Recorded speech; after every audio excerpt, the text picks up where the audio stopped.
Paradigm is nothing but a multitude of habits. They're programmed into your subconscious mind to control your behavior. It's got nothing to do with how smart you are. It's got nothing to do with what your formal education is. It's got nothing to do from which side of the tracks you come from. It has to do with your paradigm. The paradigm is a program in your subconscious mind. It's both genetic and environmental that's controlling your behavior. Everyone that can hear my voice knows how to do better than they're doing. And they may wonder, why don't I do it? It's because you're programmed to do what you're doing. Yeah. And until you change the program, nothing's going to change. Paradigm has to be changed. It's already happened intellectually the second you think about it. It's already happened emotionally when you're emotionally involved with it. So it's only a period of time until it manifests in physical form. But because it's not in physical form, we act like we haven't got it yet. That's why most people stay stuck, because they're acting like they haven't got it yet. So you see yourself, your imagination, you got to be that person. Goethe said that, great philosopher. He said, before you can do something, you first must be something. So you've got to be it intellectually. You've got to be it emotionally. It's like Solomon says, as a person thinks in their heart, the emotional mind. Well, it's only a period of time then until it manifests physically. That's one of the first laws of the universe, is the perpetual transmutation of energy. Energy is moving into form, always. So we cause it all to happen the way we think and the way we stay locked into ideas. I think you build the image of what you want, but everything you create twice. Once in here, once out here. So we have to see ourselves with what we want here. Now we've got an enormous deterrent in our paradigm. We're conditioned genetically and environmentally, and that conditioning is controlling most people's lives.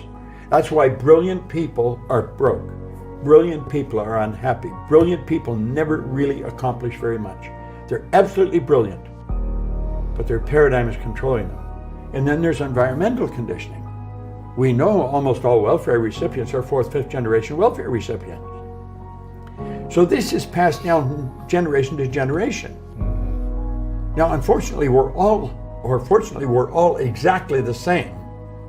We got exactly the same potential. Our spiritual DNA is perfect.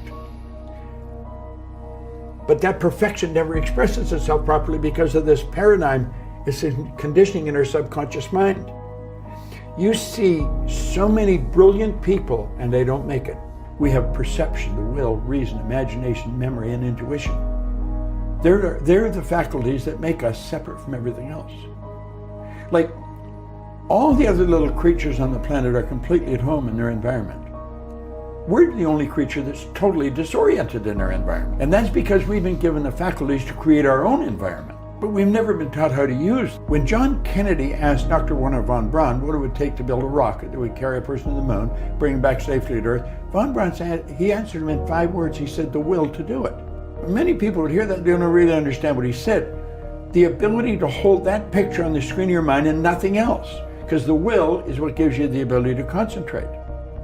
Energy flows to and through you. Through concentration, you increase the amplitude of vibration when the energy leaves you. That's how absentee healing's done, through the will. You know, a practitioner will hold the idea, and they'll have the subject relax, be very quiet. They transfer that thought right into the person's subjective mind. Because your intuition is a mental faculty that picks up vibration and translates it in your mind. It's through intuition that you get answers to your question. Like you asked a question, the opposite side of question is an answer. It's the equal and opposite side. So our answer comes with our question, but we're not tuned in to pick it up. You know, like every question is an answer. Well, the imagination, of course, it's everything. So you get these higher faculties and you get using them, and I started to learn how to use these. And I started to see that we've got so much going for us that we never hear about. School doesn't teach us. Our parents don't teach us. You go to work for a company, they don't teach you. So the odds of learning it are really slim, you know. And it's the reason there's so few people that really are successful in life. There's all kinds of material around in success. My goodness, there's more around today than there's ever been. Concentration increases amplitude of vibration. There's a power flowing to and through us all the time. It never stops. You can photograph the energy leaving the body. Well, concentration increases it, makes it more powerful. So whatever you concentrate on, you're giving more energy to. Emerson said the only thing that can grow is the thing you give energy to. So as you start to learn how to utilize these higher faculties, you start to learn how to improve the quality of your life. And you start to see why you're God's highest form of creation. Intuition is a feeling that you pick up. Intuition reads feeling. Feeling is conscious awareness of vibration. So you're reading vibration. Vibration is a natural law of the universe. Like your body vibrates. Come to a rather strange fact. We tend to minimize the things we can do, the goals we can accomplish, and for some equally strange reason, we think other people can accomplish things that we cannot. If I want to be free, I gotta be. And I was watching him and thinking, my God, this guy's so good. If only I could do that. I could never do that. All of a sudden, that record of Earl started to play in my head. Now right here, we come to a rather strange fact. We tend to minimize the things we can do, the goals we can accomplish. And I thought, damn, that's what Earl means. The paradigm can only be changed one of two ways. One is an emotional impact and repetition, constant spaced repetition.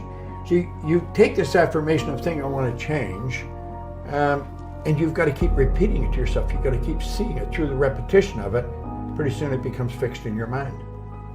Then the thing you're afraid of becomes a habit. You just automatically do it. Yeah. Like there's things you do automatically today that you don't even give a thought to. Yeah. But at one time you're afraid to do it. Sure. So I think that's how you keep changing. Thought is a very powerful, thought is the preamble to everything. You think on frequencies. Now this has to do with goals. When you set a goal, you have to flip your brain onto the frequency that the good that you desire or that you need for that goal is there. So most people don't make the decision because they don't know how to get it. You don't have to know how to get it. That's why von Braun said when Kennedy asked him how to get to the moon, the will to do it. You're going to make the decision. You don't make the decision when you've got enough money or when you've got all the resources. You make the decision.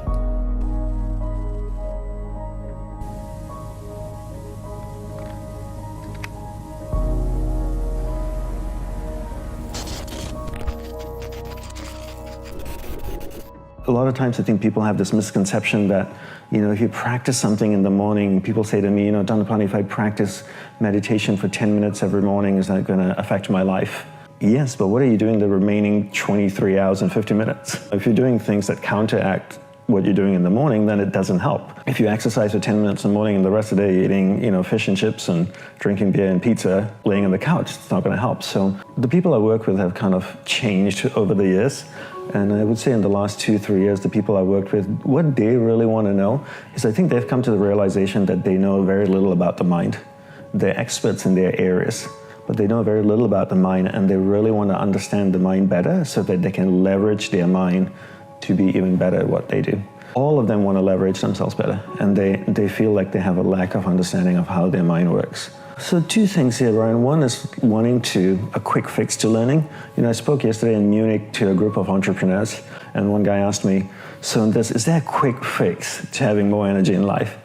I'm like, there's no quick fix in life. That's the first thing you have to understand. And I think technology trains us to think they're quick fixes. So I can go on my phone. I live in New York City. Last week, I went on Amazon, ordered something at 10:30 at night, and the next morning at 8 o'clock in the morning, FedEx buzzed my door and it was there. It's crazy, right? So I can get things instantaneously through technology, and then because we're so trained to getting things as soon as we want them, that we apply that to our life. And we think that, we can change overnight, and then people out there selling hacks. There's this hack, there's that hack, how are we gonna hack this, how are we gonna hack business, how are we gonna hack the mind, how are we gonna hack the body? But it doesn't work that way. You have a child, and your child is growing slowly and learning slowly. There's no way to hack your child. Can you make your 3-year-old boy, right? You have 3-year-old boy learn... Walk faster, talk faster. Learn triple integrals by tomorrow? Why don't you hack him? It doesn't work, right? And then why as adults do we think we can hack everything? It's not sustainable.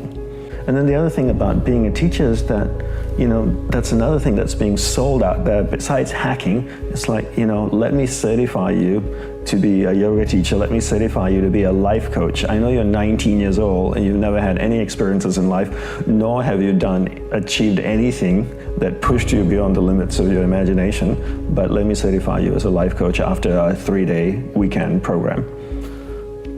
And I think when you go with the idea that I'm going to learn something and then take that content and teach it, you never really learn.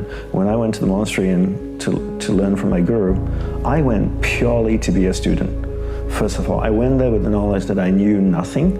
I wanted to learn from him, and then once I learned from him, my goal was to strive to implement everything as best as possible. I have zero intent to teach, right? And I feel when you take that approach, you learn the best. And some of the people that I work with purely have that approach. They have zero intention to teach.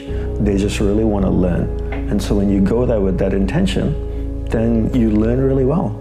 Like we were chatting earlier, you know, if someone wants to learn martial arts, they want to learn the quick swirl 360 kung fu kick in the air or something. You know, no one wants to go and do the hard work. And that's all about the quick fix. You know, how can I get from A to B as quickly as possible? And it's not only about training the body, it's about training the mind too, right? The mind needs to adjust, and the mind is like a muscle. It needs to reshape itself to be able to take on a new way of thinking and a new way of behaving, and, you know, progressively hold that new shape. And that only comes through repetition and patience and slow, hard work of doing the same thing over and over again. And I think so many teachers out there are selling quick fixes, and because they have never been trained themselves properly, so they've got a quick fix learning to get from A to B, so then they go and teach a quick way to get from A to B. You know, they don't understand this old traditional path of slowly learning and developing yourself over a period of time is what really creates mastery in a certain level. You get used to being comfortable. And that's the problem, right? You know, you stay in an apartment for long enough, you stay in a city for long enough, you're comfortable, you know where to go buy your milk, your bread, you know your surroundings, you get comfortable, you get used to it.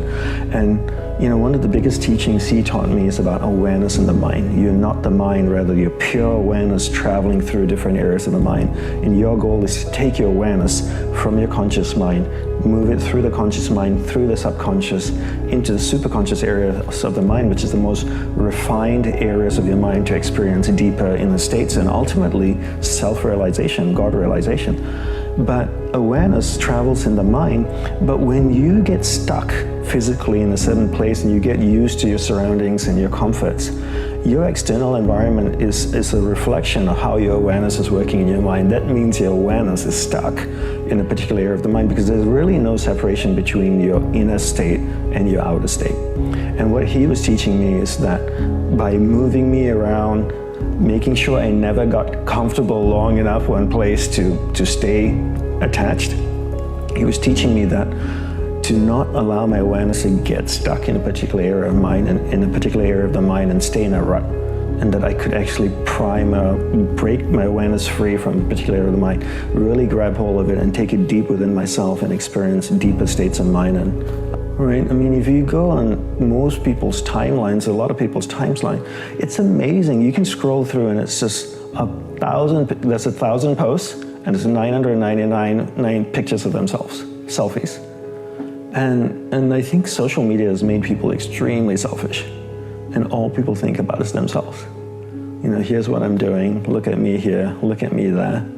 You know, and you look at also public figures and celebrities and influencers, they constantly post pictures of themselves and their amazing life traveling all around the world. And, you know, I see and I know some of these people, and they never post pictures of their students or, you know, who's following them. It's always about them. Nobody spends time with themselves. And when I say this to people, they go like, oh, I have alone time. Every evening when I walk my dog for half an hour, that's my alone time. And you're like, no, that's walking your dog. When I'm at the gym working out, that's my alone time. I go like, no, that's being at the gym. Alone time is you sitting down in a chair at home or on the floor, cross-legged, you know, no music, no journal, no podcast, your eyes closed, and spending time in contemplation and reflection. Not meditation, but in actual reflection, and really having a conversation with yourself, the same way we're having a conversation, getting to know each other. and each other's opinions and thoughts. You have a conversation with yourself, and people don't do that, right? They don't spend any time doing that, and if you don't spend any time doing that, how would you know what's important in your life, where are you struggling, and what you need to focus on next, and what you need to work on? You're so busy from the moment the alarm rings, they reach over to the side table, grab their phone, turn off the alarm, look at all their notifications, and then start stroking that phone. This is how people get pleasure in the morning, stroking the phone. And then every 10 years, someone has a quote-unquote midlife crisis when they realize that they're living a life that they've never contemplated, they've never planned, they're not connected with, right? And then that's kind of life. And then you're on your deathbed looking back saying, what did I do? Why did I value these things? And they're wondering why, and it's because they never spent the time in solitude with themselves. Do the work now so you can spend the rest of your life living a life that's in alignment with your purpose. Once you figure out what you want now and what your purpose in life is, then you can spend the rest of your life living a life in alignment with that purpose. And talking about deathbed, when my guru was dying, one of the last things he said on his deathbed was, "What an amazing life. I would not have traded it for anything in the world." What an amazing life. I would not have traded it for anything in the world. Now, what words to hear from a dying man. To be able to look back on your life and say, that was freaking spectacular. So when you're so determined, when you're so clear what you want in life, and you're so determined to get it, and you're willing to give up everything and everyone for it, then you're living a life in alignment with your purpose, and then you can spend the rest of your life in sync with who you are, as opposed to chasing so many different things around you that sparkle, whether it's, I want to be like that person, and I want to do this, and that sounds fascinating, maybe I'll try that for a few years. You meet kids nowadays that are 18, 19, 20 years old, and you ask them, what do you want to do? What are you studying at university?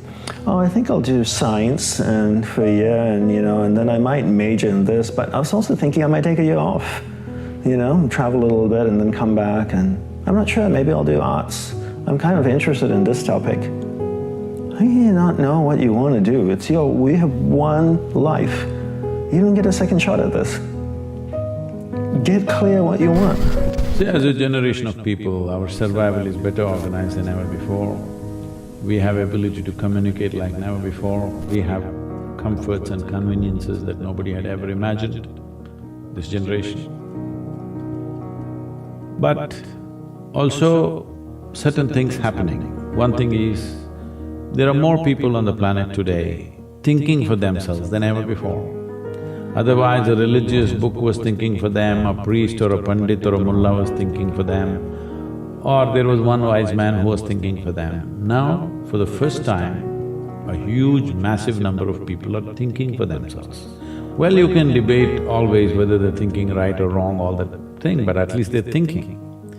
When I say thinking, what happens to thought process is, see, if two people get into an argument, both the people think the other person is illogical. That means in their mind, there is a certain logical pattern. However illogical somebody may seem to you, in his mind he has his own logical pattern.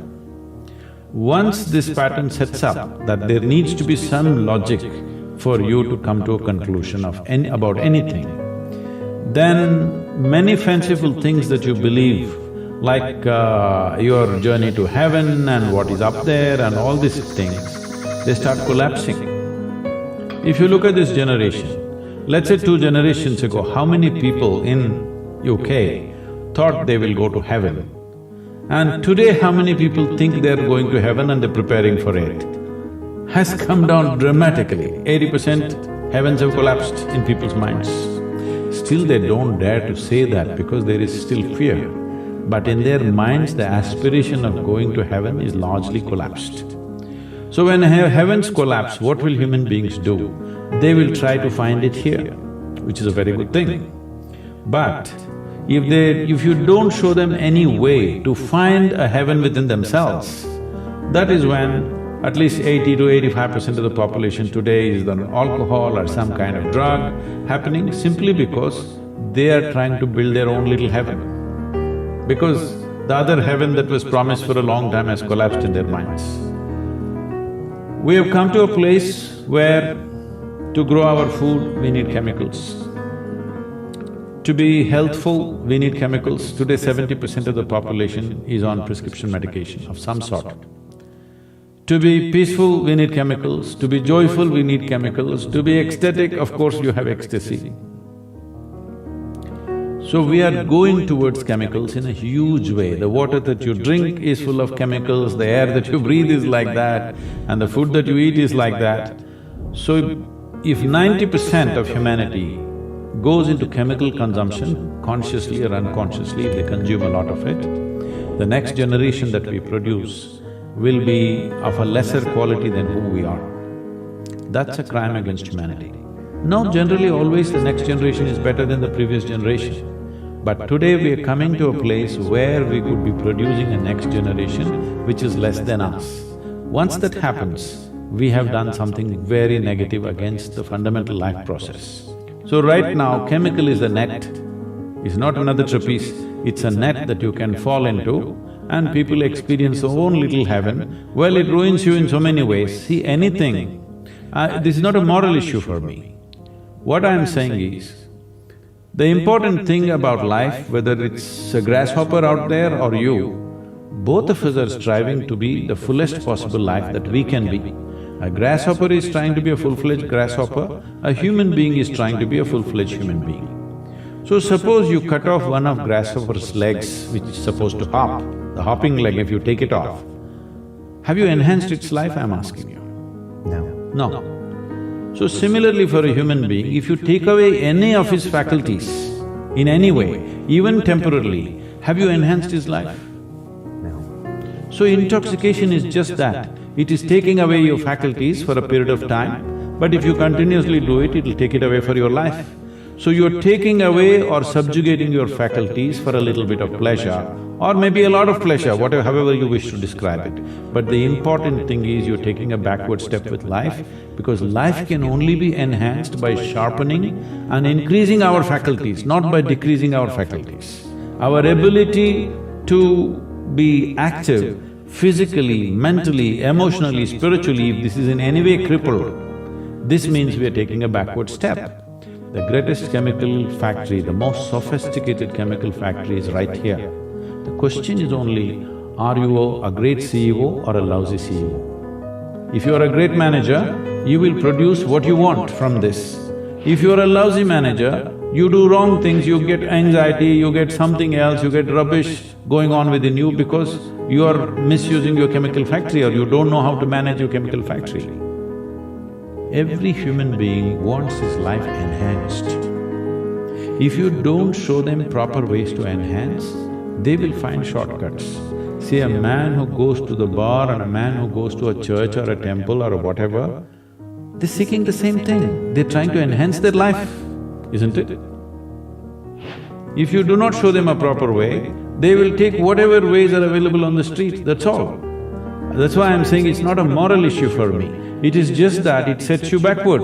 You want to go forward, but it sets you backward. See, all human experience comes from within, isn't it?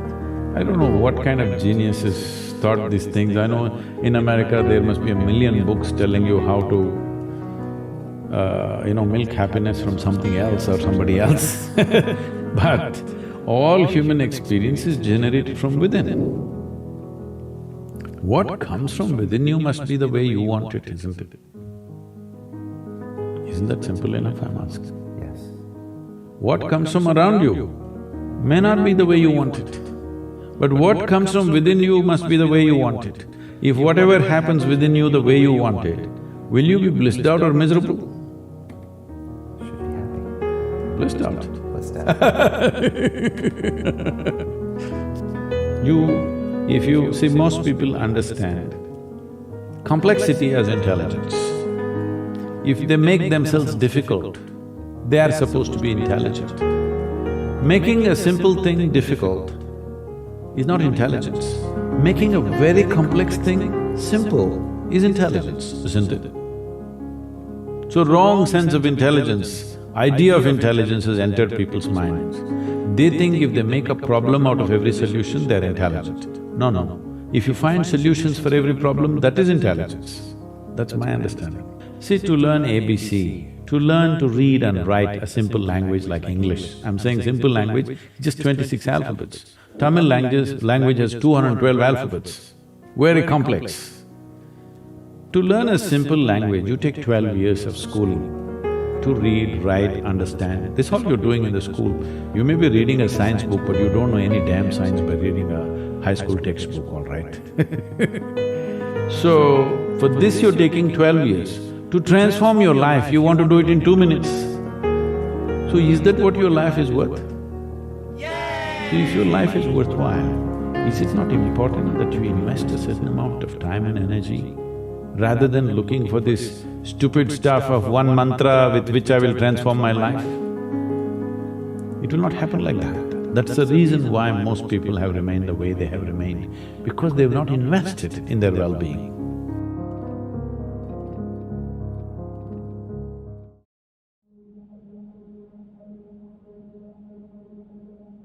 The cost of your good habits is in the present, and the cost of your bad habits is in the future. Your outcomes in life are often a lagging measure of your habits. Your bank account is a lagging measure of your financial habits. Your weight is a lagging measure of your eating habits. Your knowledge is a lagging measure of your learning and reading habits. We think the thing that needs to change is the bank account or the test score or the number on the scale, but actually the thing that needs to change are the habits that precede those outcomes. That your habits reinforce a particular identity. Every action you take is kind of like a vote for the type of person you want to become. And if you can master the right actions, if you can master the right habits, then you can start to cast votes for this new identity, this desired person that you want to be. I think that's one of the reasons why small habits matter so much. They don't necessarily transform your life overnight. Doing one push-up does not transform your body, but it does cast a vote for being the type of person who doesn't miss workouts. The real goal is not to run a marathon, the goal is to become a runner. The goal is not to write a book, the goal is to become a writer. Because once you've adopted that identity, you're really not even pursuing behavior change anymore. You're just kind of acting in alignment with the type of person you already see yourself to be. If we're gonna be building habits anyway, then it makes more sense to be able to understand how they work and how to structure them so that you can be the architect of your habits rather than the victim of them. A goal is focused on the outcome. A system is focused on the process. If you are a writer, your goal might be to write a best-selling book, but your system is the writing process that you follow each day and like getting your butt in the chair. It's your research. What if you ignored the goal, right? If you say forget about the goal and focused only on the system, would you still get results? We live in a very outcome-focused society. Things are only news stories or shared on social media once they are a result. So the results of success are very visible and easy to view. Like, what is the difference between eating a burger and fries for lunch or eating a salad? Not a whole lot on any given day. Your body looks basically the same in the mirror. The scale hasn't really changed. It's really easy to dismiss it in your mind and say, oh, this is kind of insignificant. But, you know, you turn around 2 or 5 or 10 years later and you realize, oh wow, those daily choices really did add up. It's just much harder to see on a granular basis. Achieving a goal only changes your life for the moment. It's actually not the thing that you're looking for. We think the results are the thing that needs to change, but it's actually the process behind the results. You don't need to lose weight, you need better eating habits, and then your weight will always be around where you want it to be. You don't need more money, you just need better financial habits, and then you'll always have enough money to manage the thing that comes up. Because if it's all about the goal, as soon as the goal is achieved, you don't have that motivating you anymore. But if instead it's about being a runner, then even once you finish the race, you still have a reason to show up again the next week. In pretty much any domain, true long-term thinking is really goalless thinking. It's much more about being that person, developing that identity, following that system, and then you just happen to realize your potential along the way. And habits are a lot like that. They're not exactly like compound interest, you know, where you kind of like hit that hockey stick portion of the curve, but they really feel like that a lot. It feels insignificant on any day, but then you turn around 10 years later and it's actually, you're surprised by where you end up. And that's a hallmark of any compounding process, that the greatest returns are delayed. Habits are like that too. You know, they don't feel like much on any given day, but they really add up over the months and years. You go to college now, and then you graduate in 4 years. You save for retirement today, and then you retire decades from now. You show up at work this week, and then you get a paycheck in a month. And so it's actually like, there are all kinds of things we do in modern society that require you to delay gratification. So there's an immediate outcome, an immediate reward, and then an ultimate reward. And for your bad habits, one reason bad habits stick so readily, that they form so easily, is because bad habits, often the immediate reward is favorable. Meanwhile, good habits are often the exact opposite. The immediate reward of going to the gym, or going to the gym for like a week, isn't really that great. Your body's probably sore, you don't have much to show for it, your body looks the same, your weight hasn't really changed. But if you stick to that for 6 months or a year or 2 years, then the ultimate reward is favorable. Or a lot of the challenge of building good habits and breaking bad ones is figuring out how to pull the long-term costs of your bad habits into the present moment, so you feel a little bit of that pain right now and have a reason to avoid it, and pull the long-term rewards of your good habits into the present moment so it feels good and you have a reason to kind of make it through that like valley of death in the beginning and stick with it while you're waiting for those delayed rewards to accumulate. The ultimate form of intrinsic gratification is a reaffirmation of your desired identity. If your desired identity is, I'm the type of person who doesn't miss workouts, or I'm an athlete, every time you're doing a squat, literally you can be in the middle of the rep and you're already getting gratified because you're acting in alignment with the type of person you want to be. It takes a little while to get to that point where that actually feels like you. When you walk into the gym for the first time, you feel very uncertain. It's not your territory. You don't feel like it's your terrain. But once you show up again for a week or a month or a year, at some point you cross this invisible threshold where it starts to feel like, yeah, this is for me. Once you've crossed that stage, it becomes more likely that you can get that kind of reaffirmation of your identity and start to instantly feel gratified. We should let the behavior lead the way. So let the behavior drive the belief rather than the belief drive the behavior. If you're trying to get yourself to latch onto a new identity or tell yourself a new story, it's more powerful to let the behavior lead the way because the behavior provides immediate evidence that you are that kind of person. I think there's something powerful about good habits become easy habits when you can learn to find joy in delaying gratification.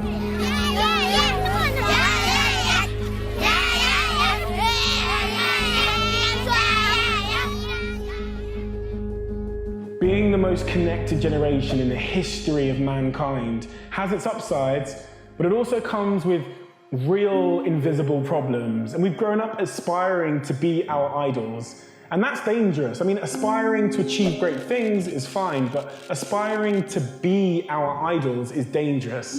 It's dangerous to want to be someone you're not.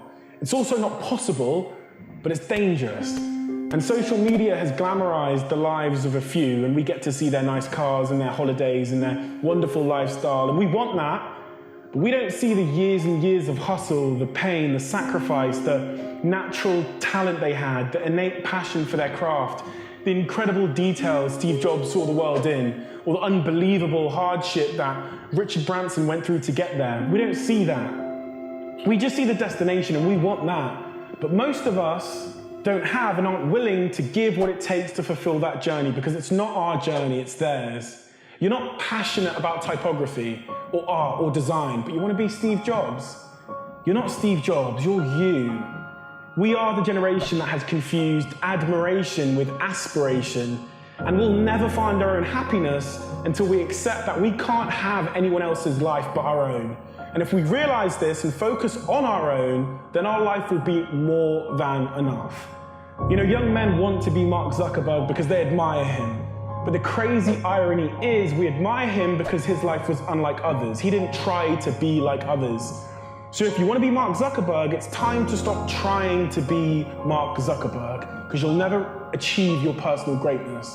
Our idols did not follow in the footsteps of their heroes. There was no Bill Gates for Bill Gates to emulate. He had to carve out his own path to find his own greatness. Each of our idols have uniqueness as their power. They have the conviction to disagree, the confidence to persevere, and the braveness to go against the status quo instead of embracing it. You know, we celebrate their individuality and their lack of conformity and the audacity of their strong beliefs that black was equal to white, or their vision for a pocket computer, or a more connected world, or a driverless car, or a personal spaceship that could go to Mars. These ideas could only come from people who did not follow in the footsteps of others. So my advice to my generation is, don't aspire to be your hero. Stop trying to mimic what you see them doing. Strive to be yourself. Visionaries are not to be imitated, they are to be admired. Trying to be someone else is a surefire way of becoming nobody at all. The only great person you can become is the greatest version of yourself, because all the other great people are already taken. And the funny thing is, once you become the greatest version of yourself, people will see your life and they'll make the mistake of trying to be you too. There's a recent phenomenon that's not being talked enough about in our culture, and specifically in our world, which is what failure is doing in our space. And, you know, we're sweeping under the rug a couple of the suicides in our space. We're sweeping under the rug the heavy depression and alcohol use. We're sweeping things under the rug. We want to show all the hoopla. I hate what's going on Instagram right now. Everybody living their fake life, putting up pictures of like baby giraffes and like hot chicks and $50,000 cash on a bed and a boat, and painting a lifestyle that is not realistic. I want to have this conversation because there is a level of talent here, and what we need to all be doing is figuring out what we're best at and going all in on that. Defining your goals, defining what the life you're trying to build is, and having a real model for what you're doing. And for me, I tried to be very clear about what I'm trying to accomplish to myself. If you're doing this thing because it means something to you and you know exactly what success looks like for you, it's nice because then you're not as distracted by the fact that so-and-so is posting photos of them surrounded by $100 bills on Instagram or on a yacht in Ibiza or whatever. You want to make sure that you're not comparing yourself to other people. You want to compare yourself against the progress you've made, because, like, look, some people are freaks. You know what I mean? Like, some people are just way better than you, and they're always going to be better than you, and they're not going to have to work as hard as you. So it's like, if you're comparing yourself to them or just mimicking them, that's not the right approach. Everyone has their demons. It doesn't matter if they're like the richest person or the most successful, the most good looking. There's some battle I feel like we're always facing. It's hard to just be like, I've got it all figured out in all areas of my life. The people who you feel like have it most figured out are probably struggling the deepest. Thou knowest the man, thou knowest not his wrestling. Because you don't know what each person is wrestling with inside. You don't know if that beautiful celebrity is wrestling with an eating disorder. You don't know if that guy who seems like he has a happy family is miserable and cheats on his wife. You don't know if that person who sold millions of albums feels like a failure because their parents never told them they loved them. You know, you don't know what people are struggling with, and it's like, you can't compare yourself to them because you don't know what it costs them. The world is indifferent to you and I, right? Like, the world is not only indifferent to like our personal goals, like the world doesn't even care about the human race, right? Like, we could all be wiped out by like a volcano tomorrow, right? So it's that we are a very small piece of like a complex universe, and the result is that things don't go the way we want them to go. So I think those are the external obstacles. Then we put on top of that struggles with addiction, or struggles with self-worth, or struggles with other people. You know, we add to that things that make an extraordinarily difficult thing like even more difficult. Yeah. And we don't even know it.